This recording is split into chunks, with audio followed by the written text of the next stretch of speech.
Good morning, everybody. Good morning. We're changing things up today. If you've been here before, I'm not Diane.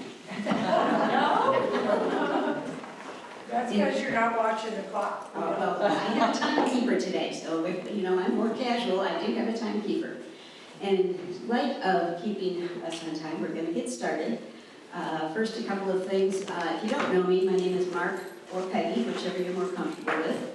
I am the co-founder, co-leader, co-whatever of this group that is not affiliated with the church.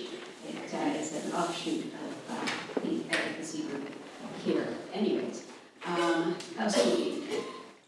If you go out either set of doors, bathrooms are to the left is up the ramp, to the right it's down the stairs. So if you need, feel free, get up during all of this. Get your coffees, teas, snackies, use the bathroom, whatever. We have the full agenda today. We have 5 presenters, I believe it is, plus then we have our main speaker at 10 o'clock, who will be talking to us about how all of this stress affects us physically. And, I think it's a very interesting presentation we're going to have. So, we'll get started here, and if you would hold your questions till we're all done, then you can talk to each speaker and ask questions, but let's not break things up today by asking questions during, okay? All right, so for the first presenter today, we have Rebecca Rotundo from the Northtown Rise Up program, and she's going to be talking to us about not only the No Kings on October 18th, but on connecting the groups together here. Hi, everybody. So I help to coordinate Northtown's Rise Up, which is the weekly protest that happens on the corner of Niagara Falls Boulevard and Brighton. We had a great showing at the last No Kings, and we are planning on doing another, doing the one coming up. Right now we're working on timing, so we want to shift ours so that it doesn't overlap with the other ones, because we do have people who bounce, we noticed. So we're going to, actually I'm going right there to talk with the group about that. We need some volunteers to help out, and I think probably the other No Kings protests also probably need volunteers to help out, whether it's peacekeepers, safety people, or whatever. So if you know people who are willing to step up, sorry, I'm a teacher, so I'm used to doing this, but if you're, so if you know people or you're willing to help out, if you could please reach out to whatever group is nearby, that would be great. I would love to get the leaders who are putting these on to connect and talk and share resources and things. So if you are, or you know someone who's coordinating, my email to reach out to is northtownsriseup@gmail.com. And we also need help advertising. So your people in your groups trust you, and if you can tell them this is a great thing, we should do it, they're much more likely to go and do that. I'm continuing to try and outreach to other groups and pull them together. I'm going to a union meeting, so UUP and some of the other unions are interested in becoming part of this community, or members want to, so I'm reaching out to them to try and connect them with other people. Last thing, who? Jess made them from the Bridge Brigade. But this website. Jess from the Bridge Brigade. She made and manages that website. Thank you. You're welcome. There's nothing on it. That's it. What's the name of the website? Sorry? What's the name of the website? No, Northtown Rise Up doesn't have a website. We have Facebook and Instagram. I was curious who manages the website that QR code goes to, because it's not on the website. So I have an idea. Thank you. Okay, thank you, Rebecca. Our next speaker today is going to be Julie Utz from the Main Street Movement, and she will be talking to us. I have my information all messed up here about No Kings. No Kings. Yeah, it says No Kings right there. Hi, everyone. Hi. I'm not used to a megaphone. I'm new to all of this. My founder over there, Kathy, actually was the one who started on Main Street, Williamsville. We go in front of the town hall. Those are the protests that we've been involved with. We also worked with the Bridge Brigade a little bit. Rebecca and I are talking after this. So, we're doing October 18th, 11 to 1 a.m. We already have 175 people signed up in about a week and a half. If that's correct, the last time Kathy had the No Kings by herself, you had 1,300 approximately on Main Street, Williamsville. There is a movement. We need to get up, we need to stand up, we need to have our voices be heard and connect with others like us.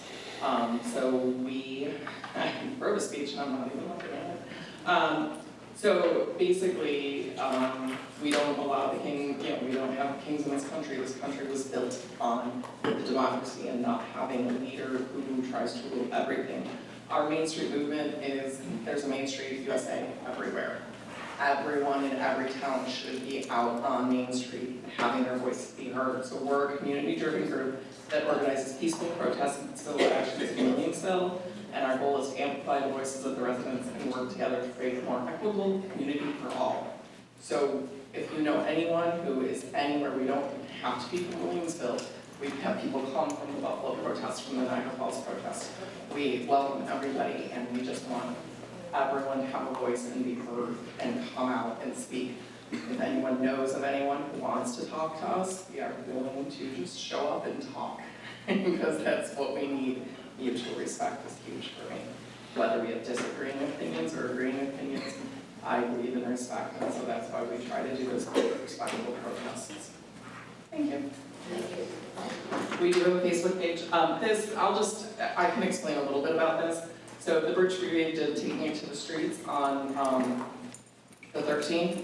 Who does the Bridge Brigade a couple times a month, made this website. All of the protest groups that were involved, whether they have a Facebook page or a regular page, if you scan this QR code with your phone, it will take you right to that page, so you'll know about all the different community advocacies. So that's who did that. So that's what these posters are for. If you, after the meeting, come out, just scan the QR code, you might be able to do it from where you're sitting, and it will take you to that page. Okay. Thank you. Okay, next I have Monica Clifford from Stand Up Lockport talking about the March for Common Sense.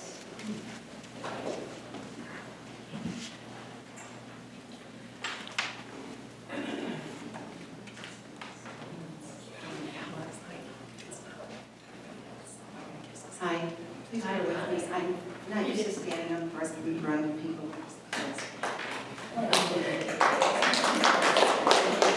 I'm with a group called Stand Up Lockport. We're in Lockport, New York. We don't just represent Lockport. We represent Niagara County and anyone else.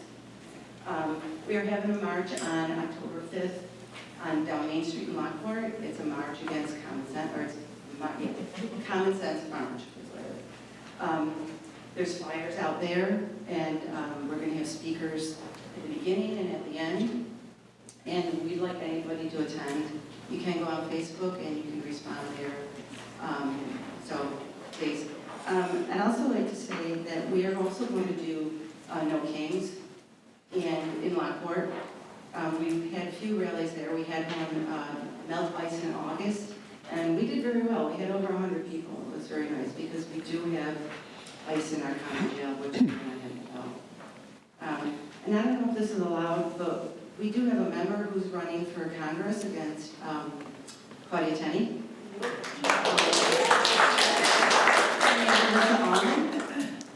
She's a veteran.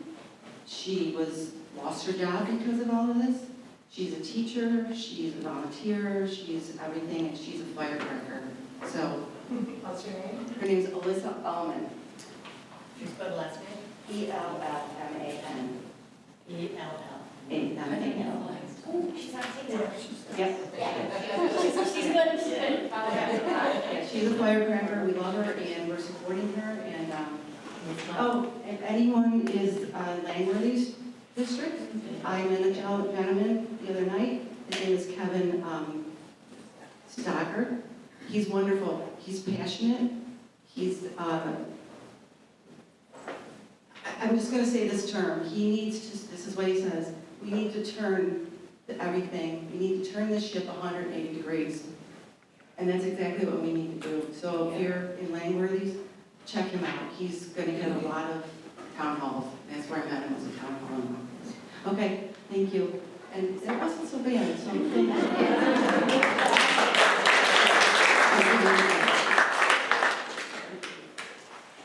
One of the things I didn't say at the beginning is that anybody who has handouts or things that they need to distribute today, we do have tables out around the welcoming area that you can put your information on, and folks can go through and grab them as they want, okay? Also, yes, Tenny has got to go. I've been working on that for several months. She no longer even responds politely to me. She hasn't in a long time. There is on next Saturday, anybody who's interested, from 9 to 11:30, the Republicans of Genesee County are holding a town hall at the Holland Land Office.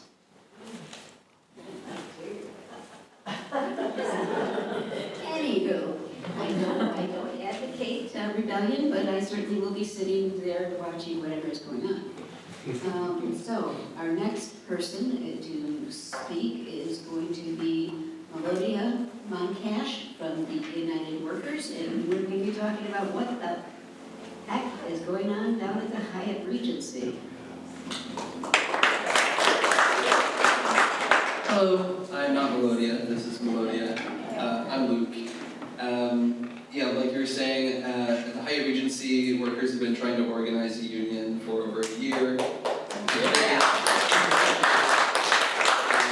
actually worked there for several years, but the workers who've been trying to organize the hotel has been responding by firing a lot of them. So I got fired about a month ago, a lot of folks got fired a little over a year ago at this point. There's a big NLRB case against the hotel. The NLRB is trying to get the hotel to reinstate its workers and even start bargaining with the union. But we all know with the state of politics right now that the NLRB is not going to really have our back. So we've been outside picketing the hotel, and maybe I'll pass it to Mel to sort of explain what we need help with. Yeah, hi everyone, thanks for having us. We have been picketing, doing some informational leafleting outside of the Hyatt Regency for almost 4 months at this point, trying to spread the word, making sure that people of Buffalo and people that might be visiting know what's happening at this hotel, that there is a labor dispute happening. Unfortunately, since Luke's firing, it's been pretty obvious to us that management is committed to acting immorally and against labor law.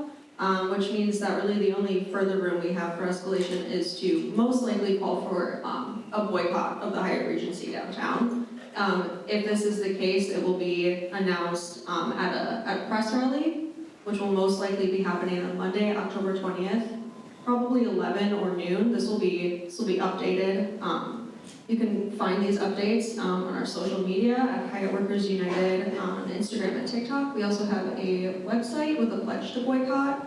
It's HyattBuffaloBoycott.com. We're also asking that if anyone is able to come out and support us on the picket line, feel free to talk to us after I can get you the schedule.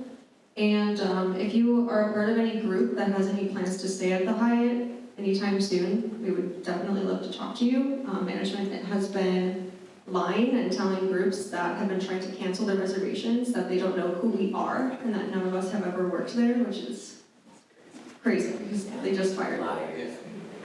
Yeah, I'm Mel. We'll be here later if anyone has any questions. Thank you. Thank you.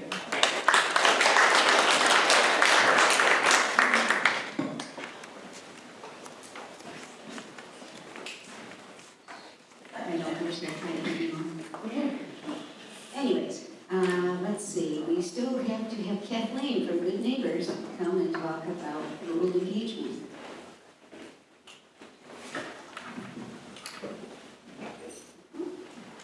Hi, I'm Kathleen King with Good Neighbors Getting It Done. Good Neighbors has 4 focuses: migrant support, voting, advocacy, I guess, which would say that, mutual aid, and rural engagement. Rural engagement kind of encompasses the other 3 as well. I focus mostly on the 23rd district, and Eileen focuses a lot on the 24th district, but we're trying to get things more, going across and, yeah, just so that we're more unified. A couple of things,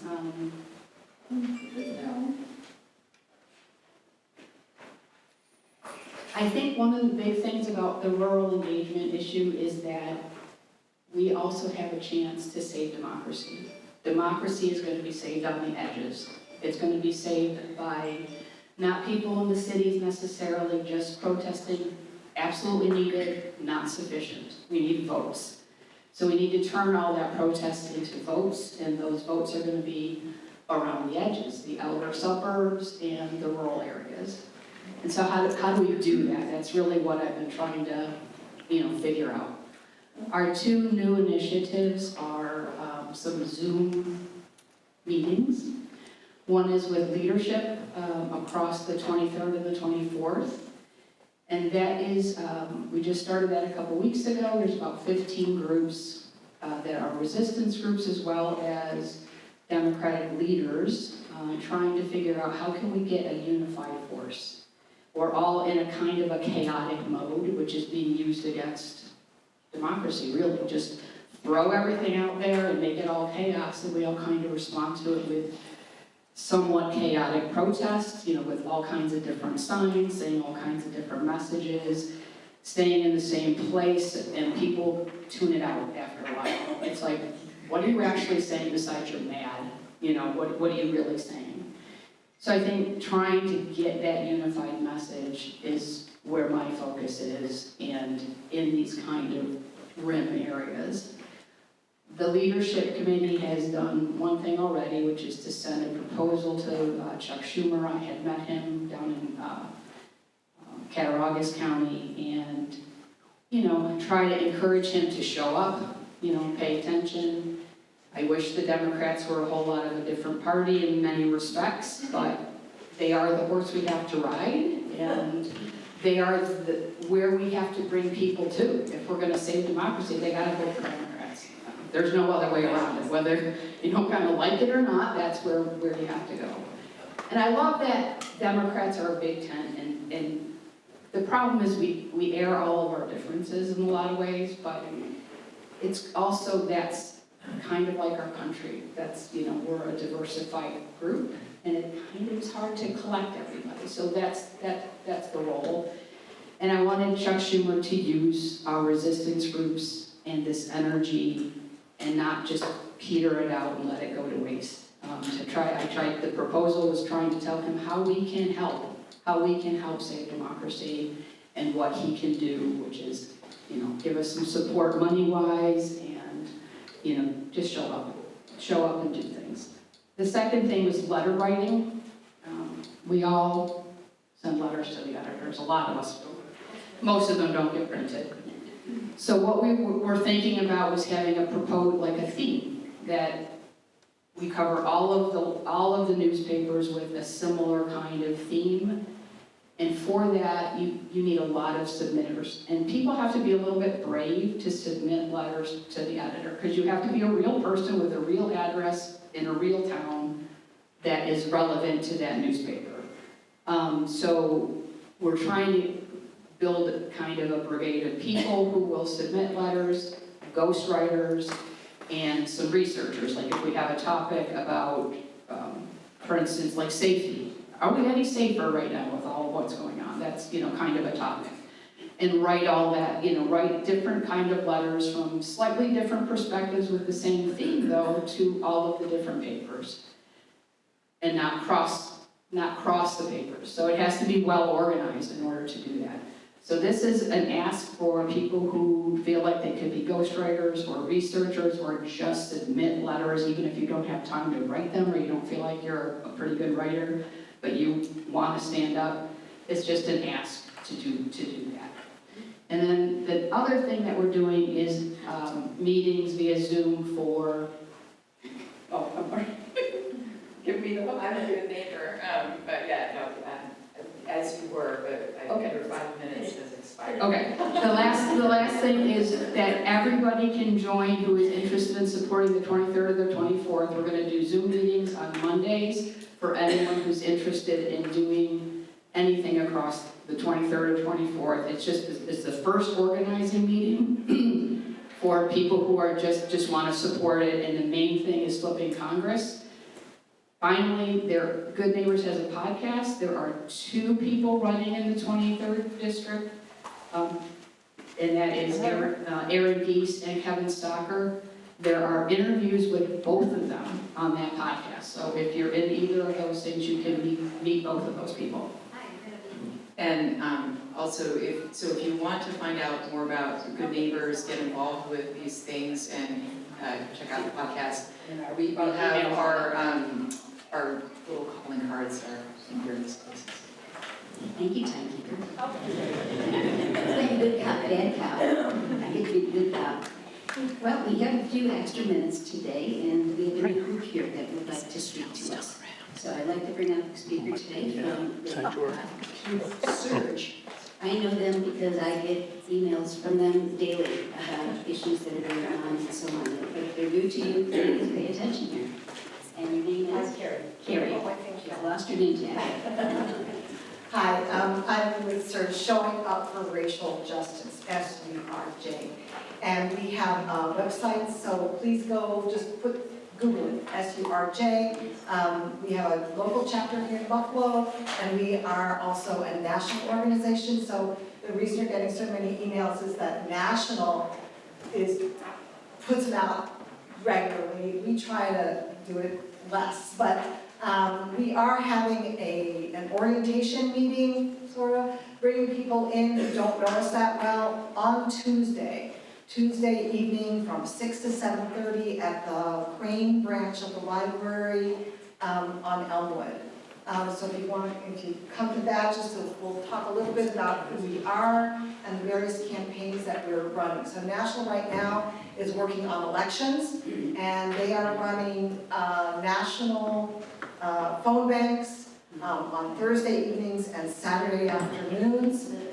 These phone banks are right now, we're calling voters who are listed as undecideds and independents for Mamdani.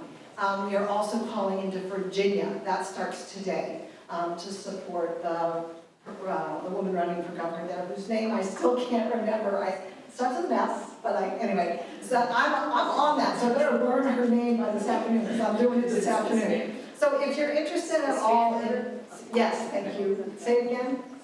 Spanberger, thank you, yes. So if you're at all interested in phone banking, I do it all the time. And when I first started, I was like, I don't like calling, it's like cold call. But it's really important work, and it's getting the vote out, and it's talking to people. And Surge's approach it's called relational organizing. And we don't just call people up and say, hey, who are you voting for? We'd like you to vote for so-and-so. We say, what's important to you? What issues are important? What do you want to talk about? And we have conversations with people. And we were with a research group last year that said our phone banking was the most, that may be too bragging, but a very effective method, right? So we got 30% of people that we called to commit, right? As opposed to 5% that most other groups who are doing the calling do. So come train with us, come learn about us in person on Tuesday.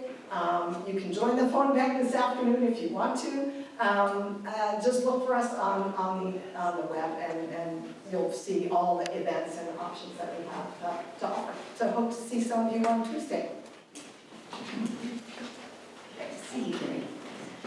Okay.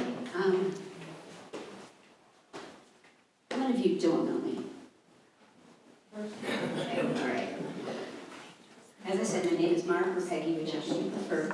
Not only am I the co-founder of this group, I am the co-leader of this church's Justice Advocacy Team and their subcommittee of the Rainbow Coalition. Having said all of that, this next Friday, the 26th at 6 p.m., the Justice Advocacy Team is holding a meeting about democracy and how did we get here where we are today. And part of that is going to be the presentation of the movie Idiocracy. And it's a satirical look at how democracy gets to a point like this. So we welcome you to come and join us here. We'll be, I don't remember if it's the living room or this room, but we'll be here. In addition to that, I wanted to say that this afternoon after this meeting, from 1 to 3, the Rainbow Cafe will be open here, which is our recent attempt to make a warm, comforting place for the queer community and their allies. We're especially worried about the trans youth, and we welcome parents, grandparents, etc., because we know that we gotta talk about what's going on and figure out how to make it safe, especially here in the suburbs. There's not a whole lot out here for the, I know there's 60 kids in the Williamsville school that claim in some level to be trans, but I don't know what kind of supports they've got. In addition to that, at 7 p.m. tonight, we're going to be celebrating the equinox, because it is that time of the year that we go from the summer heat to fall, and we celebrate the change of the moon and the change of the seasons. So we're going to have a drumming circle. How about a bonfire? Can I have a bonfire? It's too dry for a bonfire. We'll have a little fire pit. Okay, we'll have a little fire pit. Right out here on our patio. Yep. We'll start at 7, we'll go till the last person is done. Or we get kicked out, whichever that is. So please, feel free to come and join us for those events. Is there anything else I'm forgetting? No? Anything else I'm forgetting over there? No? No? Okay. All right, then. Our main presenter today, I have to put my glasses on. Question, that people will be centered in different areas after the speaker. We will be following our normal process where after our general speaker today, there will be a time to get together with the individual groups and hold your meetings and talk about whatever your pressing issues are. And that will be after we finish the speakers. Does anybody have any overview on taking it to the streets? Because I didn't see anything in the media about it. We were at. There was over 600 people to take it to the streets. They gathered back here afterwards for luncheon, and I think there was probably 80 or 90 of us here. Somebody want to nod their heads at me? Okay. Thank you. It was very good. They unfortunately did have some anti-protesters, and one I know got kind of rude to one of our members. Kind of a little scary, but the safety training that had occurred beforehand was very helpful. So, Thank you. yep. Glasses back down. So our guest speaker today is Dr. Brianna Migliore. Sorry, Brianna, if I messed that up.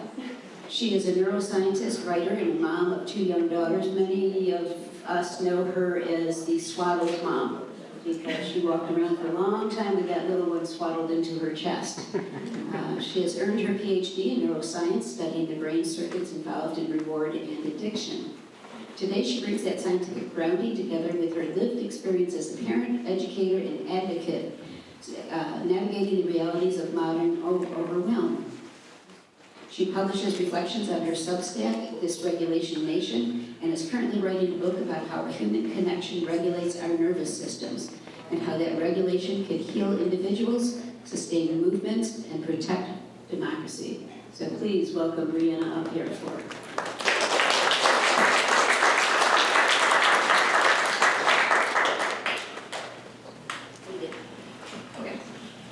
Good morning, everyone. It's true that this is a rare moment in time that I do not have a baby to scratch my chest, so I will enjoy that.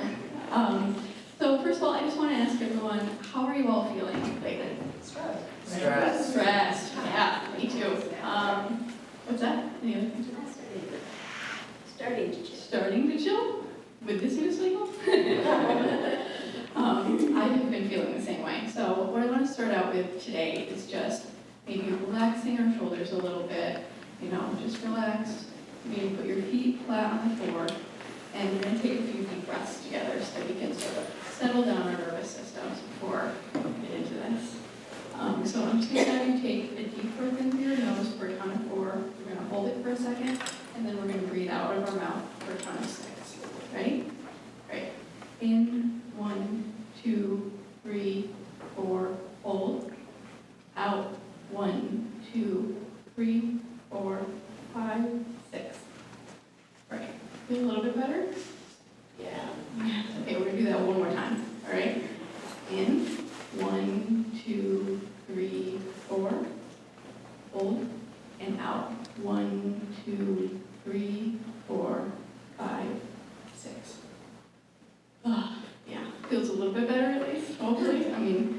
change what's happening out there, but we do have ways that we can regulate our nervous systems. So what I want to talk about today is something important that I think is just as important as, organizing protests and postcards and all of the organization that we do here every month. And that is talking about how we're all holding up right now in ways that we can sustain ourselves through this moment in history. Because I have been feeling very overwhelmed lately, and I'm pretty sure that I am not the only one. Lately, my brain has been a whirlwind of thoughts. I sort of yo-yo between thinking democracy will endure, the arc of history bends towards justice, all of these very optimistic, beautiful thoughts. And then the next second, I am realizing that democracy is crumbling in front of us, and it feels like nobody is doing enough to stop it. Then I start worrying about whether my daughters will grow up in a democracy or a dictatorship, and should I be making backup plans to move to Canada? And even if we don't end up in a dictatorship, should I move to Canada anyway? Because how am I supposed to raise my children in a world so rife with gun violence? And I think to myself, am I failing my children just by sending them to school? And then I start thinking about all of the anti-vaccine sentiment in our world right now, and particularly in our country. And I start thinking about how my youngest daughter isn't even old enough for a measles vaccine yet. And if there's an outbreak here, what do? Do I lock her up at home until she's old enough to get that vaccine? And then I start thinking about all vulnerable populations, the immigrants, the LGBTQ plus community, all of the people whose existence is threatened right now. And I start thinking about all of the people who don't have the privilege, who don't have the financial means to think about moving to Canada or fleeing right now. And then I start worrying about whether I'm doing enough to help them, or not enough, or maybe too much of the wrong types of activism. And then my brain whiplashes right back to my own family. Should I be saving for their college fund, or should I be saving for an escape fund? And maybe I should be saving for a bottle of water and canned beans, because maybe it's not Canada, and maybe it's not college for them, maybe it's a civil war. And that's what my brain has been doing lately. And I imagine a lot of your brains have been doing similar things. And if you have not been feeling that way, then I would love for you to come talk to me after this, because I want to know all of your secrets. Now, I also want to pause for a moment and acknowledge something. I realize that I am one of the youngest people in this room every month. Many of you have lived through struggles and movements that I have only read about. So I'm not going to stand up here today and tell you that I have all of the answers, because I don't. And I'm not going to tell you that I have some secret formula to tell you exactly how we can get through this moment in history together, because I don't have that secret formula.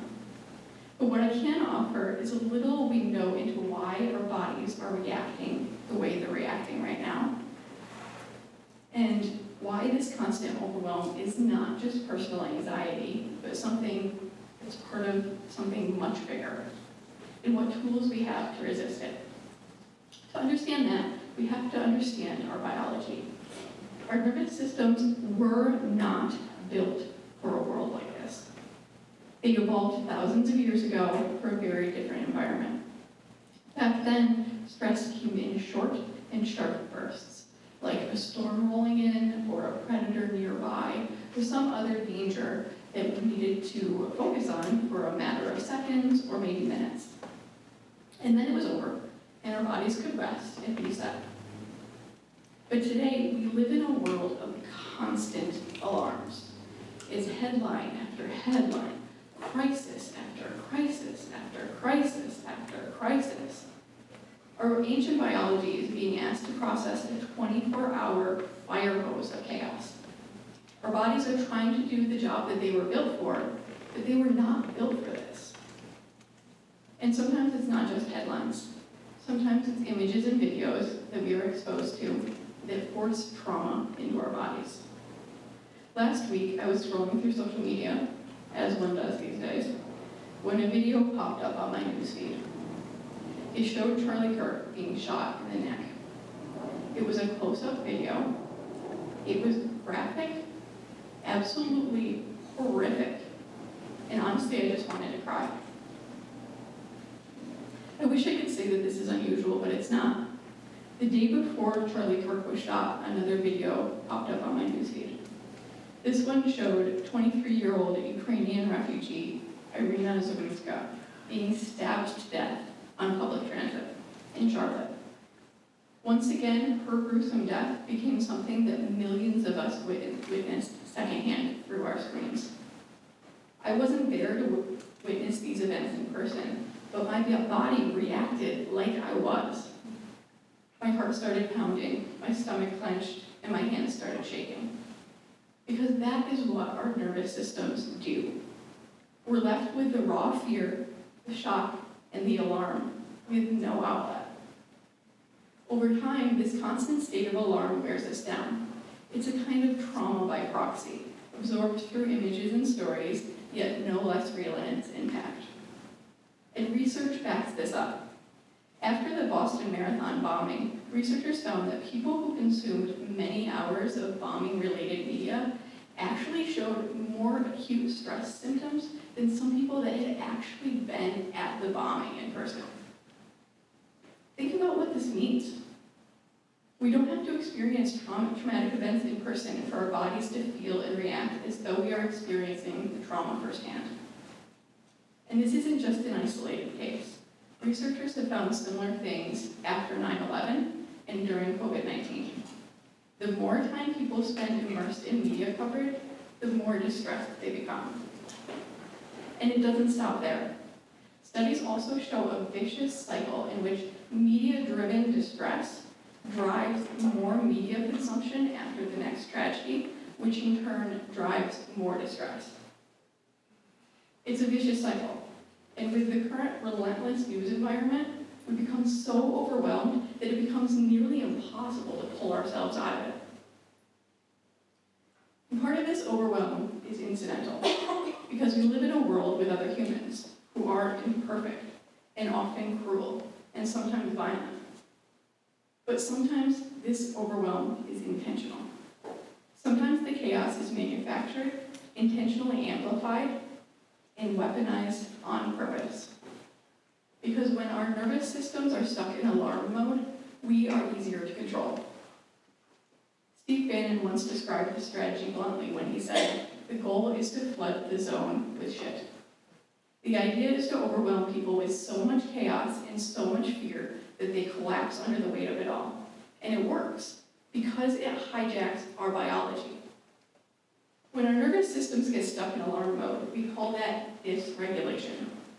And a chronically dysregulated public is too overwhelmed to protest, too mistrustful to work together, and too anxious to think about the next crisis.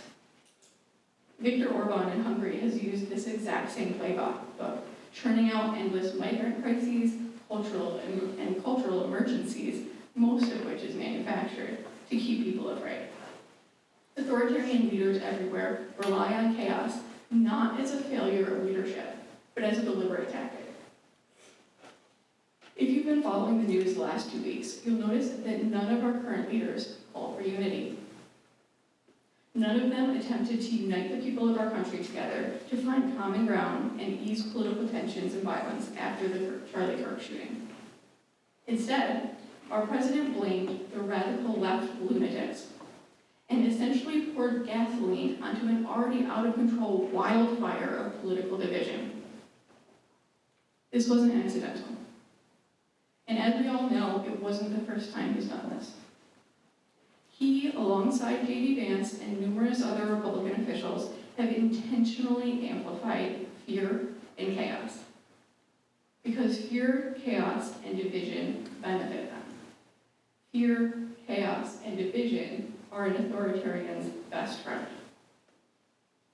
But it's not only important that we identify this as an intentional tactic, we need to be able to protect ourselves against it. Because this movement will not survive 3 more years, at a minimum, if we can't keep our nervous systems regulated. It's just not sustainable. So here's where we have hope. Our biology gives us a weapon too. Our nervous systems don't just collapse under collective panic and despair. They also sink under calm. My calm breath can steady yours, and your determination can anchor mine. Think of the civil rights movement. They didn't sing just for the heck of it. They sang to steady their bodies when dogs and fire hoses were unleashed on them, to hold each other in the face of terror so they could keep marching forward. And we need to embrace that same strategy. So if they flood the zone with chaos, we need to remember to embrace connection with each other and calm within our bodies.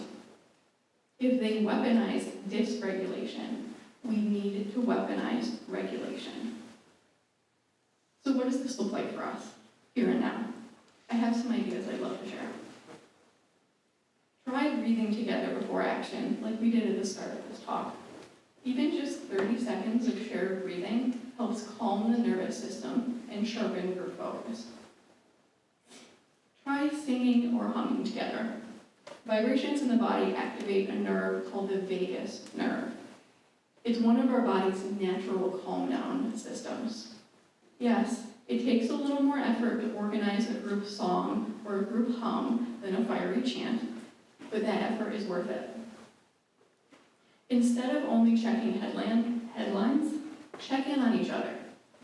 Every time you feel the pull of checking the news cycle, consider reaching out to a friend instead. Ask them, how are you feeling today? Have you eaten? Have you slept? Can you relax your shoulders just a little bit? What's one thing that brought you joy today? These simple questions are important acts of care. Build joy into the fight. Movement, humor, music, and food are not just luxuries. They're essential survival strategies. Even if it sometimes seems impossible to look away from the horrors of the world for long enough to embrace joy, we need to do it. Joy, in and of itself, is a resistance strategy. Curate a counterfeed. If your newsfeed constantly dysregulates you, try making a separate social media account filled only with things that bring your system down instead of winding it tighter. Fill it with things like music, nature, art, or recipes, whatever calms your body. I actually have a secret secondary social media account that nobody knows about that I use for exactly this purpose, and it helps more than you might think. Choose your media wisely. I think this might be one of the most important ones. The way we consume news matters. If we think of media as being along a spectrum of most dysregulating to least dysregulating, the reading tends to be the least dysregulating, followed by listening, followed by watching videos. Videos tend to be the hardest on the nervous system because it engages more senses, and because our nervous systems tend to mirror those that we see. So if you're feeling overwhelmed by the news cycle, try shifting more of your news diet towards reading, and try to engage in more long-form discourse spaces like Substack, instead of ones that promote endless doom scrolling. Log off entirely. If you're like me, you probably have a really hard time disconnecting from the news cycle. For some reason, my brain and body have this completely irrational belief that if I stop watching the news, the world will completely fall apart, or that I'm failing the world by looking away from its horrors. But we need to spend time away from the news cycle. I've personally decided to start doing media-free Sundays, which means no social media, no news on TV, nothing, for one entire day. And it helps a lot to have one full day where my nervous system is not constantly dysregulated by the news cycle. Lean on community. Whether your community includes activist groups, like the ones here today, or faith spaces, like the one that meets in this building every Sunday and happens to be my favorite community, or whether it is a choir, a sports team, or your neighbors. Our nervous systems regulate best in company. Let's keep holding each other up when we can't hold ourselves. And finally, don't underestimate the power of small actions. It's so easy to feel crushed by how big the problems are right now. But every protest, every postcard, every phone call and every conversation matters. Small actions, repeated and multiplied across thousands of us, are how movements are built. And these practices and strategies aren't just about feeling better. They're about sustaining ourselves so we can keep showing up. And with a minimum of 3 more years of this, we really need to protect ourselves and each other from burning out. So yes, let's shout when we must. Let's grieve when we must. And let's rage when we must. But let's also hum and sing and breathe and steady one another. Because the most important thing we can do right now in the face of our panic and fear being weaponized against us is to remember how to bring each other back from alarm and ground ourselves in calm, peace, and togetherness. And remember, authoritarians want us to believe that we are powerless. But history proves otherwise. Time and time again, ordinary people who cared enough to show up for each other have changed the course of history. We carry the same capacity within us. Our calm, connection, and love are stronger than their chaos, division, and hate. So, if you'd like to stay connected with me beyond today, I'm writing more about this on my Substack. QR code for that in the link are up there. And I know that the wisdom in this room goes far beyond my own. So if you have practices, stories, or strategies that have carried you through, I'd love to hear them after the meeting. So please come find me, let's share, let's connect, and let's keep learning from each other. Thank you. Stay calm, stay connected, and stay regulated.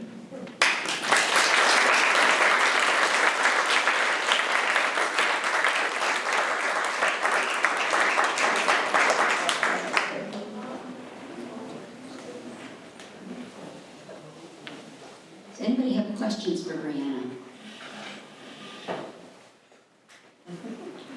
How did you pack all that in your head? That was pretty good. That was very good. I'm more of a writer than a speaker, so. You did well. Yes, in fact. Do you do speakings at other meetings that we could reach out to you for? I haven't yet, but I would love to speak in other places, so if you have any ideas, if anyone would like to have me come speak, I'm more than happy to do that. We can chat after, or you can share the information. So I was wondering, what do you think about kids playing video games? Is that the same sort of thing as social media? Well, I will tell you this, and I grew up this way too, so in my house growing up, video games were not allowed. My parents said, you could play, we're not going to prohibit you from playing video games at someone else's house, but you do not go through this, threshold of this house. And I plan to raise my kids the same way. Between the fact, the violence, and that now most of these places have chats integrated into it, and even though you have, parental controls that you can set, usually these parental controls can be bypassed fairly easily, and I do not trust my children to be not in those spaces. And I don't think that video games overall are very good for us, definitely not very good for our brains. Yeah. As a parent, I would not feel comfortable having that in my house, so I think that's a pretty good answer to the question. No, thanks. As far as contacting you through the QR code, I'm a techno idiot here, so I'm thinking, okay, what do I need to go up there, take a picture of that, or how do I get that? So if you take your phone and open your camera app and hold it up, you'll notice these little yellow, yellow box will Yeah, I come know up. how to do that, I just didn't know if I could do that on the. Yes, you can. Yeah, you don't have to take a picture of it either. Just hold it up, the little bubble with the link will pop up and click on that. I see you're trained as a neuroscientist. I'm just curious a little bit more about your background. So both my doctorate work and my postdoctoral work were on basically the brain regions that underlie maladaptive persistence. So when we persist at things that are not good for us, so things like addiction or doom scrolling, which I am so bad at, and a lot of times I'm scrolling and I'm like, I know how bad this is for me. I know that my brain is like literally being hijacked right now, and I still cannot stop this. So, I mean, I can tell you all the brain regions that are involved in it while I'm doing it, but it, becomes really difficult to stop. And, this is intentional too, this doom scrolling thing, but yeah, so mostly in the addiction context, drug addiction is what I was studying, but also other addictions like gambling addiction and things like social media addictions. Yes. I really hope they can find a wider audience because we all need this right now.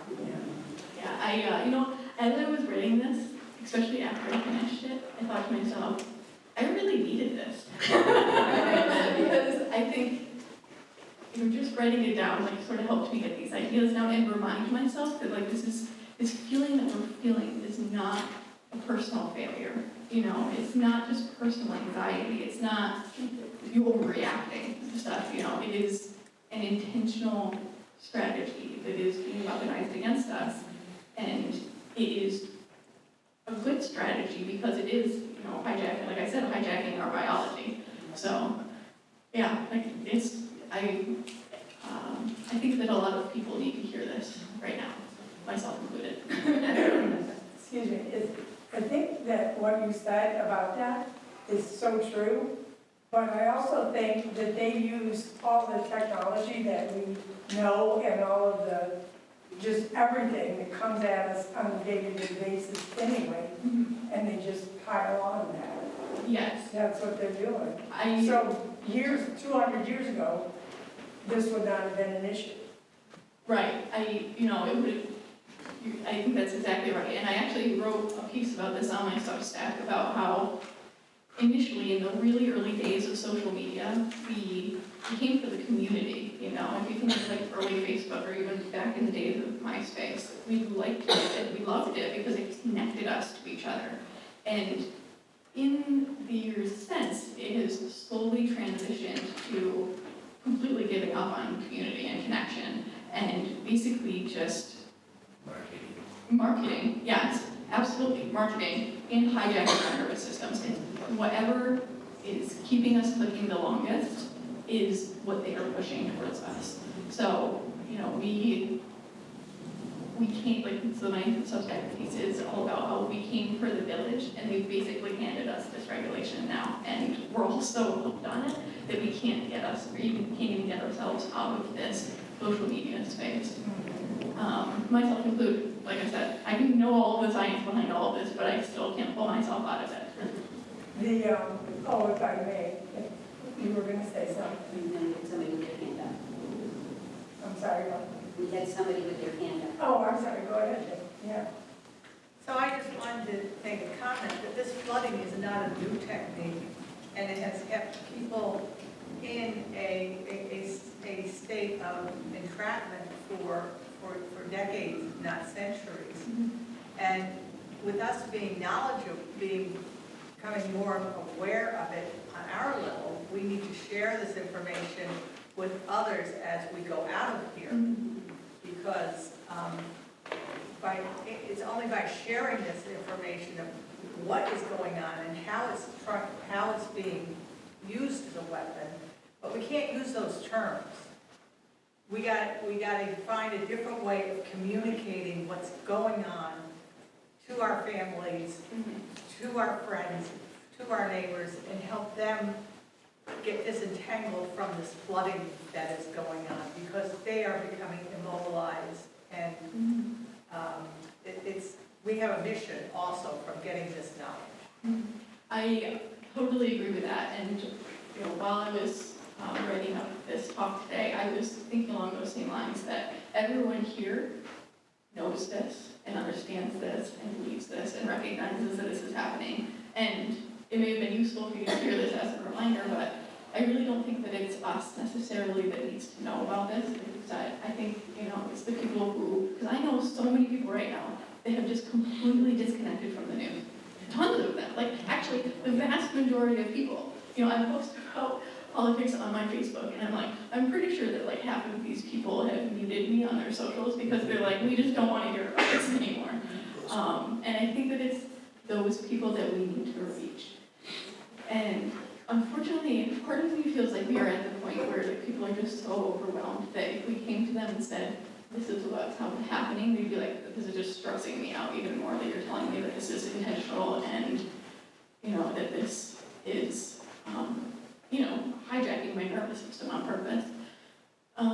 So I haven't really, come up with any really great ideas about how we approach that problem, but one thought that I do have just off the top of my head is that I think we need to approach people very gently and with the understanding that everyone is just so stressed out right now, and to try to present, like you said, you can't use the word weaponized. I think I used it here, but I think it's a very strong term.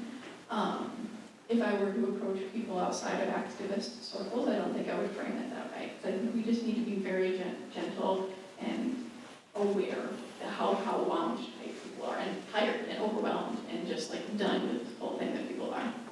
We have time for one last question. I saw Kathleen's hand first. Sorry, you can get your afterwards. Well, it actually kind of, you answered a little bit of it. I was going to ask you more to become a little bit more philosophical and what should we do in this moment in terms of messaging democracy? Because that's a big, big issue without being, yes, we all need to kind of get our center and know so that we can go forward. But how do we go forward with? We go forward with, meeting the chaos and the messaging and all of the, just flood of disinformation and stuff like that. Do we meet it like with like? Is that going to get us anywhere? Right, that's a really good question, especially, now that, Gavin Newsom has been kind of, I don't know. There we go. Gavin Newsom has, I'm not sure why this is going to come, has sort of taken the meeting like with like approach, and it seems to be working, unfortunately. I think it's unfortunate because I don't think that that is the way our modern discourse should be. I don't think we should be having to taunt and scream and belittle each other in order to get people's attention. And similarly, I wish we lived in a world where we did not have to meet chaos with chaos. Yeah, that's not the way the world is right now. Right, yes, right. We're not living in a world where polite, calm, rational discourse wins out at the end of the day.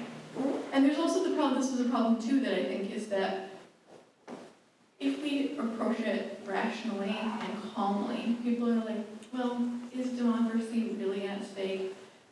I think we need to tell people, holy moly, like, this is democracy crumbling. Your nervous system should be on fire right now. But yeah, calm down. But calm down, yeah, but it's really not good for you to be so worked up about this. So, it's a dilemma, it is, I agree with you. Yeah. So, yeah, if anyone has any ideas and would like to chat about this later, I'd love to hear it. But I don't have the solutions to that. And I think it's mostly our media environment is really holding us back right now. Although the only hope that I do have is that Substack is becoming more of a popular thing to be on. People are starting to read again. Yes, people are starting to read again, yes.